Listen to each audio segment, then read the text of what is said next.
Level ಬಿದ್ದ ಹುಡುಗರ ಕಷ್ಟಗಳು ಪಾರ್ಟ್ 5. ರಾತ್ರಿ 2 ಗಂಟೆ ಆಗಿತ್ತು. ಫೋನ್ ಬಂತು. ನೋಡಿದ್ರೆ ನಮ್ಮ ಹುಡುಗಿ ಹೇಳು ಮಲ್ಗಿದ್ಯಾ ಅಂತ ಕೇಳಿದ್ಲು. 2 ಗಂಟೆ ರಾತ್ರಿಯಲ್ಲಿ ಮಲ್ಗಿಲ್ದೆ ಇನ್ನೇನ್ ಮಾಡ್ತಾರೆ?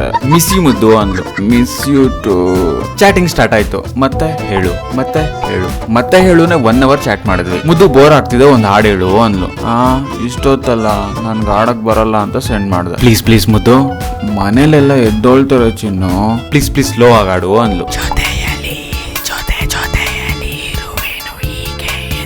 ಸ್ವಲ್ಪನೂ ಚೆನ್ನಾಗಿಲ್ಲ, ನಿಂಗೆ ಆಡಕ್ಕೆ ಬರಲ್ಲ ಅಂದ್ಲು. 3 ಗಂಟೆ ನಿದ್ದೆ ಮೂಡಲ್ಲಿ ಚೆನ್ನಾಗಿ ಹೆಂಗ್ ಆಡ್ಲಿ ಅಂತ ಮನ್ಸಲ್ಲಿ ಅನ್ಕೊಂಡೆ. ಸರಿ ಇವಾಗ ನೀನ್ ಆಡು ಅಂದೆ. ನನ್ ವಾಯ್ಸ್ ಚೆನ್ನಾಗಿಲ್ಲ ಅಂದ್ಲು. ಪರವಾಗಿಲ್ಲ ಆಡು ಅಂದೆ. ಓ ಗುಣವಂತ ನೀನೆಂದು ನನ್ನ ಸ್ವಂತ, ನೀ ನನಗಂತ ಬರದಾಯ್ತು ಭಗವಂತ. ಸೂಪರ್ ಆಗಿದೆ ಅಂದೆ. ಸುಳ್ಳು ಹೇಳ್ಬೇಡ, ಸುಮ್ನಿರು, ನನ್ ವಾಯ್ಸ್ ಚೆನ್ನಾಗಿಲ್ಲ ಅಂದ್ಲು. ನಿಜ, ಪ್ರಾಮಿಸ್ ಚೆನ್ನಾಗಿದೆ ಅಂದೆ. ಸುಳ್ಳು ಹೇಳ್ಬೇಡ, ನನಗೆ ಗೊತ್ತು ನೀನ್ ಸುಳ್ಳು ಹೇಳ್ತಿದ್ಯಾ ಅಂದ್ಲು. ಸರಿ ಚೆನ್ನಾಗಿಲ್ಲ ಅಂತ ಹೇಳ್ಬೇಡ ಅನ್ಕೊಂಡು ಚೆನ್ನಾಗಿಲ್ಲ ಅಂತ ಕಳಿಸ್ದೆ. ನನಗೆ ಗೊತ್ತಿತ್ತು ನೀನ್ ಹಿಂಗೆ ಹೇಳ್ತೀಯ ಅಂತ. ನಾನೇನ್ ಸಿಂಗರ್ ನೀನ್ ಚೆನ್ನಾಗ್ ಆಡಕ್ಕೆ. ನಾನ್ ಮಲಗ್ತೀನಿ, ಗುಡ್ ನೈಟ್ ಬಾಯ್ ಅಂತ ಮೆಸೇಜ್ ಹಾಕಿದ್ಲು. ನನ್ ಪಾಡಿಗೆ ನಾನು ಮಲಗಿದ್ದೆ. ಅವಳೇ ಕಾಲ್ ಮಾಡಿದ್ಲು, ಅವಳೇ ಸಾಂಗ್ ಆಡು ಅಂದ್ಲು. ಅವಳೇ ಚೆನ್ನಾಗಿಲ್ಲ ಅನ್ಬಿಟ್ಟು ಗುಡ್ ನೈಟ್ ಹೇಳ್ತಾವಳೆ. ಹುಡುಗಿರ ಅರ್ಥ ಆಗಲ್ಲ ಗುರು. ಇದೇ ತರ ತುಂಬಾ ಸ್ಟೋರೀಸ್ ಇದೆ. ಯಾರೆಲ್ಲ ಲವ್ ಅಲ್ಲಿ ಇದ್ರು ಅವರೆಲ್ಲ ಸಿಂಗಲ್ಸ್ಗೆ ಶೇರ್ ಮಾಡಿ ಹೇಳಿ, ಮಗ ಲವ್ ಅಲ್ಲಿ ಬಿದ್ಮೇಲೆ ಲೈಫ್ ಇಸ್ ನಾಟ್ ಈಸಿ ಅಂತ.